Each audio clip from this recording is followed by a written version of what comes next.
तो कैसा होगा आज का बजट। लगातार हम आप तक वो पॉइंट पहुंचा रहे हैं, वो खबरें पहुंचा रहे हैं और देश के लोगों को क्या कुछ उम्मीदें हैं, लगातार उन उम्मीदों को भी हम आप तक पहुंचा रहे हैं कि आखिर कैसे उम्मीदें कर रहे हैं। लोगों की राय, जनता की राय भी हम आप तक पहुंचा रहे हैं कि किस तरीके से टकटकी लगाए बैठे हुए हैं कि आज का जब बजट पेश होगा तो उन्हें क्या कुछ मिलने वाला है, क्या कुछ मिल सकता है और किन उम्मीदों को वो लगाए बैठे हुए हैं। हमारे साथ अलग अलग जगह से, अलग अलग प्रदेशों से हमारे सहयोगी जुड़े हुए हैं और उनके जरिए हम आप तक एक एक खबर पहुंचा रहे हैं और अलग अलग प्रदेशों की राय पहुंचा रहे हैं। उन प्रदेशों को क्या कुछ मिलने वाला है, क्या कुछ प्रदेशों को संभावनाएं हैं, उस पर भी हम लगातार चर्चा कर रहे हैं। और इस बीच पंकज का सीधे रुख करेंगे। पंकज, हम महिलाओं का जिक्र कर रहे हैं, महिला सशक्तिकरण का अगर हम जिक्र करते हैं तो 2024-25 का जो बजट था वो 3 लाख करोड़ का था और इसके साथ ही क्या इसमें इजाफा देखने को मिल रहा है। दूसरी तरफ महिला समान सेविंग सर्टिफिकेट जैसी योजना की क्या टाइम लिमिट बढ़ाई जा सकती है, क्योंकि 31 मार्च 2025 की इसकी टाइम फिनिश हो रही है, यानी ये सेवा समाप्त हो रही है। क्या इसकी भी अवधि को बढ़ाया जा सकता है इस बजट में?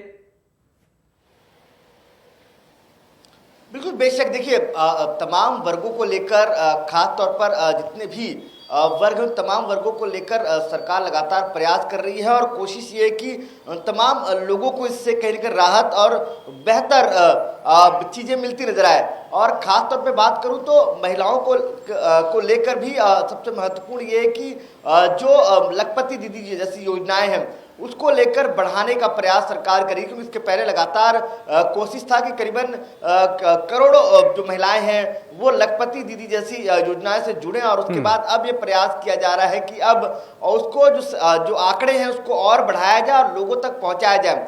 जो सेल्फ ग्रुप है उसको और कितना बेहतर किया जाए, गाँव तक किस तरह से तमाम जो योजनाएं हैं वो लोगों तक कैसे पहुंचाया जाए, जो आशा वर्कर है उनको किस तरह से और बेनिफिट्स मिला जाए, दिया जाए, उसको लेकर सरकार आज को नई घोषणा कर सकती है। और तीसरा महत्वपूर्ण यह है कि महिलाओं को जो समस्याएं हैं खास तौर पर मैटरनिटी लीव को लेकर उसमें किस तरह से उनको फायदा पहुंचे, उसको लेकर भी सरकार इस पे कहने की चर्चा कर सकती है। इसके अलावा एक महत्वपूर्ण मुद्दा ये भी है योगेश की सरकार लगातार ये सोच रही है कि अब कहने के टैक्स स्लैब में बदलाव किया जाए, क्योंकि पिछले 10 साल में अगर देखेंगे टैक्स स्लैब में इतना बड़ा बदलाव नहीं हुआ है। अगर आप देखेंगे तो जो 5% है, करीबन 6 लाख के नीचे जो जिनकी इनकम है उनको 5% टैक्स देना पड़ता है। उसके ऊपर जो लोग हैं 9 लाख, जो 6 से 9 लाख के आसपास हैं उनको 15%, 10 से 15% का टैक्स स्लैब है। तो कहने का उस टैक्स स्लैब में बड़ा बदलाव हो सकता है कि जो 3 लाख, जो 3 से 6 लाख का कैपिंग है उसको बढ़ा के 3.5 लाख या 4 लाख कर दिया जाए। क्योंकि लगातार जिस तरह से महंगाई बढ़ रही है, जिस तरह से खर्चे बढ़ रहे हैं, कहीं ना कहीं आम जनता को उससे कहीं ना कहीं नुकसान होता नजर आता है। हो सकता है सरकार इसको लेकर कुछ बेहतर बदलाव ला सकती है, ये माना जा रहा है। दूसरा सबसे महत्वपूर्ण है, पिछली कुछ देर पहले हम जिक्र कर रहे थे कि बुजुर्गों को लेकर क्या सरकार इसमें कुछ नई स्कीम या नए पेंशन योजना हो या तो स्वास्थ्य को लेकर कुछ बदलाव कर सकती है। तो बिल्कुल बेशक ऐसे जो सूत्र बता रहे हैं कि इसमें बदलाव संभव है और हो सकता है सरकार इसको लेकर बात करे। खास तौर पर स्वास्थ्य को लेकर, स्वास्थ्य के सेक्टर में जिस तरह से तमाम योजनाएं हैं सरकार लेकर आई है, चाहे वो अब हेल्थ सेक्टर में अगर बात करूं सबसे महत्वपूर्ण और जो योजना सरकार की उसको किस तरह से आगे बढ़ाया जाए, उसको लेकर जो 5 लाख है उसको लेकर किस तरह से 10 लाख के स्लैब में लाया जाए, उनको फायदा 10 लाख का जो हेल्थ है 10 लाख तक के जो फायदे हैं वो उनको मिले, तो हो सकता है उसको बढ़ाने को लेकर हो। जो प्रीमियम की चर्चा है उस तक प्रीमियम में कटौती थोड़ा सरकार कर सकती है जिससे कहीं ना कहीं उन पर फायदा होगा। उसके पहले ही मैं जिक्र कर रहा था योगेश, जब हम सवेरे बात कर रहे थे तो मैंने कहा था कि सरकार इसको लेकर भी चर्चा कर रही है कि जो जीएसटी लगती है, जो प्रीमियम जाता है हेल्थ सेक्टर में, उसको लेकर जो जीएसटी को लेकर सड़क परिवहन मंत्री है नितिन गडकरी ने पत्र लिखा था वित्त मंत्री को, तो हो सकता है उसको लेकर भी अभी जो बजट है उसमें कहीं ना कहीं रियायत जरूर आम जनता को स्वास्थ्य के क्षेत्र पे कहीं ना कहीं फायदा मिलता दिख सकता है जब बजट 11 बजे के आसपास वित्त मंत्री निर्मला सीतारमण पेश करेगी। अभी जो खबर निकल कर आ रही है कि केंद्रीय वित्त मंत्री, केंद्रीय वित्त राज्य मंत्री दोनों संसद भवन पहुंच चुके हैं। अब से कुछ देर बाद करीबन 11 बजे के आसपास जो लाल टैब है उससे कहीं ना कहीं अब वित्त मंत्री जो है 11 बजे के आसपास अपना बजट पेश करेगी। बिल्कुल, तो बड़ी अपडेट आप दे रहे हैं कि केंद्रीय वित्त मंत्री और केंद्रीय वित्त राज्य मंत्री दोनों सदन पहुंच चुके हैं और आपसे थोड़ी ही देर बाद बजट की जो कार्यवाही है पेश करने की वो शुरू हो जाएगी। आलोक राजा लखनऊ से हमारे साथ लगातार बने हुए हैं। आलोक, उत्तर प्रदेश का जिक्र किया जा रहा है क्योंकि अजमल शाह भी बहराइच से हमारे साथ लगातार बने हुए हैं। अभी उन्होंने एक एडवोकेट साहब, वकील साहब से वो बात भी कर रहे थे, तो उनको किस तरीके की उम्मीदें हैं पर्यटन को लेकर के वो जिक्र कर रहे थे, तमाम तरीके के जिक्र कर रहे थे। लेकिन अगर प्रदेश का हम ऑल ओवर जिक्र करते हैं तो क्या उम्मीदें हैं, क्या कुछ खास मिल सकता है उत्तर प्रदेश को इस बजट में? बिल्कुल, यूपी किस तरीके से सबसे बड़ा प्रदेश है, राज्य है, तो जाहिर सी बात है कि बड़ा प्रदेश है, लोगों की उम्मीदें भी उतनी ही ज्यादा हैं और ग्रोइंग है। अब जब हम न्यू यूपी की बात करते हैं, देखिए मुख्यमंत्री योगी आदित्यनाथ ने भी कहा है अब वो यूपी की बात नहीं करिए, अब आप न्यू यूपी की बात करिए। तो न्यू यूपी की जिस तरीके से बात कर रहे हैं उसमें किस तरीके से जब संगम नगरी प्रयागराज में भी उसकी बानगी साफ तौर पर देखी जा सकती है। और सबसे बड़ी बात है अयोध्या की बात करें, नव्य अयोध्या, भव्य अयोध्या की तस्वीर, वाराणसी, काशी किस तरीके से क्योटो की तर्ज पर बदल रहा है। तो टूरिज्म हब को लेकर के जिस तरीके से अधिवक्ता को मैं अभी सुन रहा था, योगेश आपने भी जिक्र किया, तो सारी की सारी जो पॉलिसी है वो टूरिज्म हब को बनाने को लेकर के, तो जाहिर सी बात है क्योंकि टूरिज्म हब अगर बढ़ेगा तो युवाओं को रोजगार भी मिलेगा। क्योंकि युवाओं की बात करें, युवा हसरतें जब परवान चढ़ती हैं योगेश, तो जिंदगी को देखने का इंसान का जो नजरिया होता है वो कहीं ना कहीं बदल जाता है। और मुख्यमंत्री योगी आदित्यनाथ इस बात को इस भली भांति समझते भी हैं, तभी उन्होंने साफ तौर पर कहा टूरिज्म हब, जब युवाओं को कहीं ना कहीं रोजगार मिलेगा इससे जाहिर सी बात है कि इसमें तमाम सारी जो है वो अपार संभावनाएं हैं। तो न्यू यूपी में अब एक टूरिज्म एक बड़ा हब बनता नजर आ रहा है जिसमें युवाओं को लेकर के जोड़ा जा रहा है और कई ऐसी पॉलिसीज, कई ऐसे नियम लाए जा सकते हैं जिसमें सब्सिडी भी दी जा सकती है ताकि युवा जो है वो कहीं ना कहीं आगे बढ़े। योगेश, बिल्कुल, युवाओं को आगे बढ़ाने की बात की जा रही है। अजमल, आपको रुक करेंगे लेकिन उससे पहले मुरारी का रुक कर लेते हैं। मुरारी, महाराष्ट्र का अगर हम जिक्र करते हैं तो पूरे महाराष्ट्र को क्या कुछ उम्मीदें हैं, महाराष्ट्र सरकार को क्या कुछ उम्मीदें हैं? डबल इंजन की सरकार है क्योंकि वहां पर, और ऐसे में क्या मिलने वाला है खास?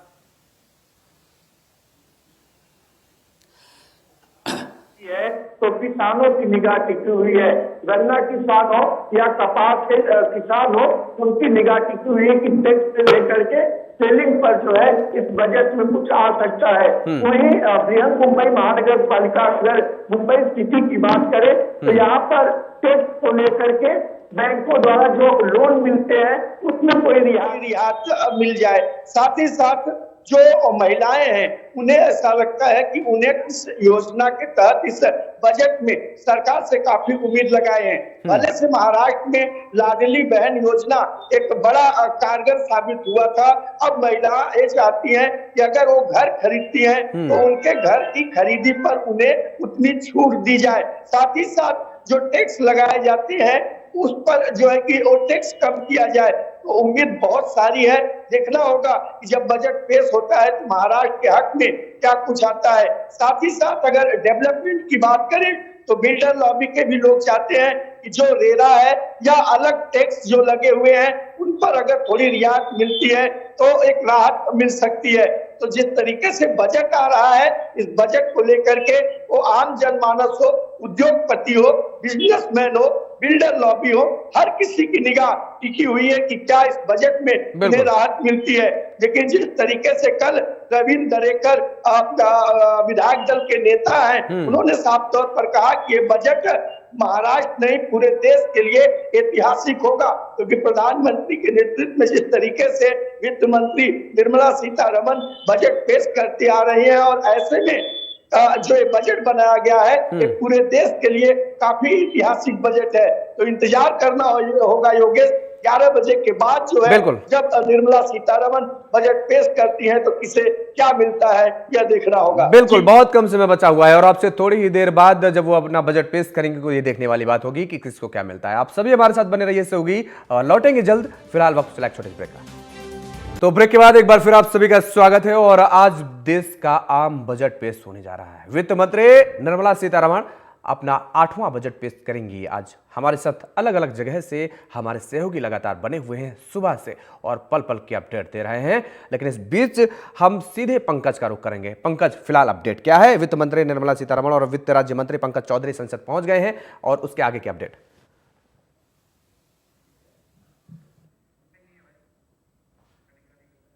तो चलिए, पंकज का संपर्क नहीं हो पा रहा, फिर से जुड़ने की कोशिश करेंगे।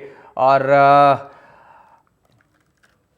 आलोक राजा हमारे साथ लगातार बने हुए हैं। आलोक राजा, लगातार जिस तरीके की हम बात कर रहे हैं, धार्मिक पर्यटन की बात कर रहे हैं, बढ़ावा देने की बात कर रहे हैं, आपने कुंभ का जिक्र किया, महाकुंभ का जिक्र किया, किस तरीके से लगातार दुनिया में डंका बजता नजर आ रहा है भारत का, और दुनिया देख रही है कि भारत किस तरीके से धार्मिक पर्यटन को आगे बढ़ाने का काम कर रही है, बढ़ावा देने का काम कर रही है और उसको किस तरीके से बड़े स्तर पर काम करती नजर आ रही है और बहुत शानदार तरीके से। और फिलहाल क्या कुछ अगर धार्मिक पर्यटन का अगर हम जिक्र करते हैं तो आज केंद्रीय बजट में नजर आ सकता है?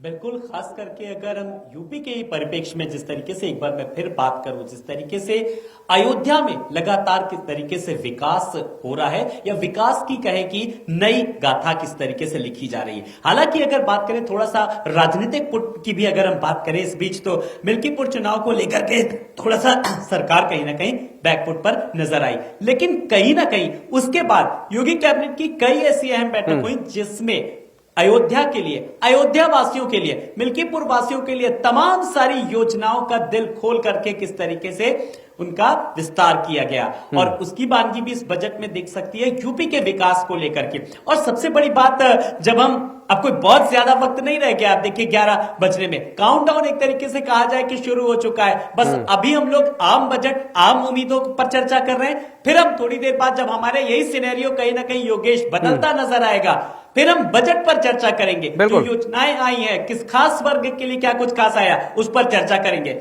लेकिन लगातार जिस तरीके से अगर बात करें, हर वर्ग को कहीं ना कहीं उम्मीद है। हमने सबकी बात करी, हमने युवाओं की बात करी, महिलाओं की बात करी, किसानों की बात करी, लेकिन सबसे बड़ी बात है जब हम शेयर ट्रेडिंग को लेकर के बात करते हैं, किस तरीके से शेयर धारकों की, शेयर बाजार की, तो शेयर बाजार जो धारक है, जो शेयर धारक हैं, उनकी भी कहीं ना कहीं पैनी नजर है। वो भी लगातार पल पल का अपडेट रख रहे हैं और लगातार, क्योंकि किस सेक्टर्स में कितना मुनाफा हो सकता है, क्योंकि लगातार जिस तरीके से अप एंड डाउन है जो वो वेरी कर रहा है, तो शेयर धारकों की भी कहीं ना कहीं नजर है। तो कह सकते हैं कि आम आदमी का बजट है, खास आदमी का बजट है, सबकी कहीं ना कहीं नजरें जो हैं इस बजट को लेकर के हैं। और बस थोड़ी देर बाद ही, बस जब निर्मला सीतारमण देश की वित्त मंत्री जब बजट पढ़ना शुरू करेंगी तो लोगों की नजरें रहेंगी, उनके अनुभव जो है वो 8वां बजट है वो भी उसमें साफ तौर पर देखा जा सकता है। योगेश, बिल्कुल पंकज आपके पास आए, लेकिन उससे पहले अजमल साहब आपका रुख करेंगे। हर सारे सेक्टरों की बात की जा रही है, स्वास्थ्य का अगर हम जिक्र करते हैं तो स्वास्थ्य में क्या कुछ उम्मीदें जताई जा रही हैं, क्या कुछ स्वास्थ्य विभाग को मिल सकता है? देखिए, सबसे बड़ी बात यह है कि उत्तर प्रदेश में विकास को लेकर या देश में विकास को लेकर के थोड़ा सा पीछे जाने की जरूरत होती है। और थोड़ा सा अगर पीछे जाते हैं तो 2024 के बजट पर अगर नजर डालते हैं तो उत्तर प्रदेश के खाते में 3.63 लाख करोड़ रुपए तकरीबन देखा जाए तो उत्तर प्रदेश को अब क्या मिलने जा रहा है। तो ये कयास लगाए जा रहे हैं और ये उम्मीदें जताई जा रही है कि तकरीबन 30 से 40 हजार करोड़ रुपए अधिक पिछले बजट के हिसाब से मिलने जा रहे हैं और तकरीबन 3.90 लाख करोड़ रुपए उत्तर प्रदेश के को मिलने जा रहे हैं। तो ऐसे में जब उत्तर प्रदेश का बजट बढ़ रहा है तो कहीं ना कहीं उत्तर प्रदेश में जो विकास कार्य है उनका जो पिटारा है वो खुलने जा रहा है। क्योंकि चाहे वो स्वास्थ्य विभाग हो, चाहे शिक्षा विभाग हो, चाहे वो तमाम ऐसे विभाग हो जिनको आज भी उत्तर प्रदेश में बड़ी जरूरत है कि बड़ी बजट की जरूरत है। तो ऐसे में जब उत्तर प्रदेश के आहार मजबूत होंगे तो कहीं ना कहीं उत्तर प्रदेश में जो मौजूद विभाग है उनमें भी मजबूती आएगी। वही अगर स्वास्थ्य विभाग की बात करें तो स्वास्थ्य विभाग पूरी तरह से अभी इस तरह से एस्टेब्लिश करने वाला है कि कहीं ना कहीं जो उत्तर प्रदेश के विभिन्न जनपदों में उन क्षेत्रों में जो ग्रामीण क्षेत्रों में जो CHC है या फिर एम्बुलेंस को देखते हुए या फिर उन तमाम क्षेत्रों में मेडिकल सुविधाओं को देखते हुए, मशीनों को देखते हुए वहां उपकरणों की कहीं ना कहीं कमी दिख रही है। तो ऐसे में जब बात की जाती है उन जिम्मेदार अधिकारियों से, चाहे वो सीएमओ हो चाहे वो सीएमएस हो, उन तमाम अधिकारियों से जब बात की जाती है तो यह कहा जाता है कि हमने ऊपर लिखा है बजट आने दीजिए, बजट के बाद ही यहाँ पर जो उपकरणों की जरूरत है वो आवंटित किया जाएगा। तो कहीं ना कहीं बजट की कमी की वजह से उत्तर प्रदेश स्वास्थ्य विभाग था वो ये उम्मीद जताए हुए था कि अब की बार के बजट में हमको जो हमारे खाते में कुछ बढ़ोतरी होगी और उसके बाद जो उत्तर प्रदेश का स्वास्थ्य विभाग हो या शिक्षा विभाग हो, वो तमाम ऐसे विभाग हो जिससे उत्तर प्रदेश को मजबूती मिलती है, उसको उसमें कहीं ना कहीं विकास की जो धारा है वो बहेगी। उसके बाद जो है उत्तर प्रदेश में जो स्वास्थ्य विभाग है, जो अंतिम छोर पर खड़े हुए व्यक्ति को सेवा मिलनी चाहिए, वो अगर कहीं ना कहीं नहीं मिल पा रही थी, वो अब की बार के बजट अगर अधिक मिलता है तो कहीं ना कहीं उनको स्वास्थ्य विभाग की जो सेवाएं हैं, उसकी जो सुविधाएं हैं वो मिलेगी। क्योंकि जिस तरह से उत्तर प्रदेश के तमाम जनपदों में देखा गया है कि सीएचसी में अगर जाइए तो वहां उपकरण नहीं है, तमाम मशीनें वहां पर अवेलेबल नहीं होती है। तो कहीं ना कहीं जब जिम्मेदार अधिकारियों से बात की जाती है तो ये कहा जाता है बजट की कमी के कारण ऐसा हो रहा है। तो अब जो बजट का रूपरेखा बढ़ेगी तो कहीं ना कहीं उत्तर प्रदेश को और मजबूती मिलेगी, चाहे वो पर्यटन विभाग हो चाहे स्वास्थ्य विभाग। बिल्कुल, सारे सेक्टरों में मजबूती मिलती नजर आ सकती है उत्तर प्रदेश, और वैसे भी सूबा सबसे बड़ा है और कुछ खास भी मिल सकता है। आप सभी हमारे साथ बने रहिए। फिलहाल वक्त चला एक छोटे से ब्रेक का, ब्रेक के बाद फौरन हाजिर होंगे। ब्रेक के बाद एक बार फिर आप सभी का स्वागत है और लगातार बजट पर अपडेट हम आपको दे रहे हैं पल पल की कि किस तरीके से बजट को लेकर के लोगों की प्रतिक्रियाएं क्या हैं, फिलहाल किस तरीके से लोग उम्मीद लगाए बैठे हुए हैं। हमारे तमाम सहयोगी लगातार बने हुए हैं सुबह से ही, और इस बीच पंकज अपडेट क्या है फिलहाल, आपका रुख करेंगे। बिल्कुल बेशक योगेश, केंद्रीय वित्त मंत्री और वित्त राज्य मंत्री संसद भवन पहुंच चुके हैं और अब से कुछ देर बाद यानी करीबन अगर बात करूं तो 20 से 25 मिनट बाद संसद के अंदर तमाम सांसद और तमाम केंद्रीय मंत्री पहुंचेंगे और उसके बाद केंद्रीय वित्त मंत्री निर्मला सीतारमण जो लाल टैब है, रेड टैब है, उसमें जो बजट है वो पेश करेंगी और अपनी बातें वहां रखना शुरू करेंगी। और माना जा रहा है कि आज जब बजट पेश करेंगी तो वो ना हिंदी में ना इंग्लिश में अपनी बात रखने की कोशिश करेंगी, क्योंकि वो तमाम लोगों तक बात पहुंच पाए और जो योजनाएं हैं जो भारत सरकार करने जा रही है बजट में क्या कुछ लोगों के लिए है वो डायरेक्टली लोगों तक कनेक्ट हो पाए। और दूसरी तरफ तो महत्वपूर्ण है कि 3 सेक्टर आप बिल्कुल उसको ओझल नहीं कर सकते, भूल नहीं सकते। वो 3 सेक्टर ये हैं कि सड़क, परिवहन और रेल और जल मार्ग, उसको किस तरह से विस्तार किया जाएगा उसको लेकर भी आज कई घोषणाएं हो सकती हैं। सबसे महत्वपूर्ण सड़कों का जो जाल है, भारत सरकार लगातार प्रयास कर रही है कि भारतमाला प्रोजेक्ट हो या तमाम अन्य प्रोजेक्ट हो, उसके तहत सड़कों को जोड़ा जाए, बेहतर जो दुर्गम क्षेत्र है वहां तक सड़कों का विस्तार किया जाए। उसको लेकर भी हो सकता है कि कई बड़े निर्णय भारत सरकार आज ले सकती है। उसके अलावा अगर मैं बात करूं रेल सेवाएं, कई ऐसे क्षेत्र हैं जहां पे रेल कनेक्टिविटी अभी भी ओझल है, जहां पे जरूरत है, तो हो सकता है सरकार उसका भी विस्तार कर सकती है। और तीसरी लाइन को लेकर भी सरकार कोई बड़ा निर्णय ले सकती है। वंदे भारत जैसे जो नए ट्रेन योजनाएं हैं या ट्रेन चलाने की बात और चालू हुए हैं, उसको लेकर और विस्तार भी सरकार रेल के सेक्टर में भी कर सकती है।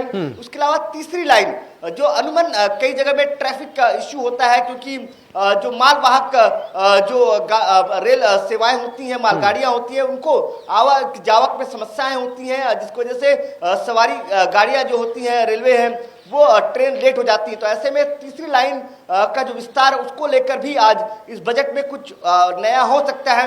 इसके बाद यही बताया जा रहा है कि मुंबई टू अहमदाबाद जो बुलेट एक्सप्रेस है उसका काम कहां तक पहुंचा और उसका विस्तार और आगे कैसे होगा, उसको लेकर भी आज वित्त मंत्री निर्मला सीतारमण इसकी जो आम बजट में वो जानकारी दे सकती है। योगेश बिल्कुल जानकारी दे सकती है। बहुत छोटे सवाल दीजिए मुरारी, आपका रुख करेंगे बहुत छोटा सा, क्योंकि अभी बाजार का, शेयर बाजार का भी जिक्र किया जा रहा है। अगर हम सेंसेक्स का जिक्र करते हैं तो 200 अंक से ज्यादा उछाल मारा है, और निफ्टी का अगर हम जिक्र करते हैं तो 33 अंक के ज्यादा उछाल देखने को मिली है, यानी शेयर बाजार भी हरे पॉइंट पर खुला हुआ है। जी बिल्कुल सुबह से ही देखिए जिस तरीके से शेयर बाजार चढ़ा हुआ है, ऐसे में अटकलें लगाई जा रही है कि वित्त मंत्री निर्मला सीतारमण जब बजट पेश करेगी तो शेयर बाजार में भी एक बड़ी छलांग कर सकते हैं कि देखने को मिलेगा। बहरहाल सबकी निगाह टिकी हुई है कि महाराष्ट्र की जनता हो या खास करके मुंबई की, तो इस बजट में उन्हें क्या फायदा होता है, क्योंकि रोजमर्रा की जिंदगी जीने वाले जो गरीब तबके के लोग होते हैं वो आटा दाल चावल मसाला और बच्चे की फीस दवे तक को सीमित रह जाते हैं। तो उन्हें एक बड़ी उम्मीद है इस बजट से, इस बजट में क्या हो तमाम चीजों से राहत मिल सकती है। बिल्कुल, रोजमर्रा की जो जरूरतें हैं उनको लेकर के काफी उम्मीदें हैं लोगों को। बहरहाल आप सभी साथियों का हमारे साथ जुड़ने के लिए, समय देने के लिए, तमाम सारी जानकारी देने के लिए बहुत बहुत शुक्रिया, बहुत धन्यवाद। आप लगातार नजर बनाए रखिए, आपसे लगातार पल पल के अपडेट लेते रहेंगे। और यहां पर रुकेंगे एक छोटे से ब्रेक के लिए, ब्रेक के बाद फौरन हाजिर होंगे।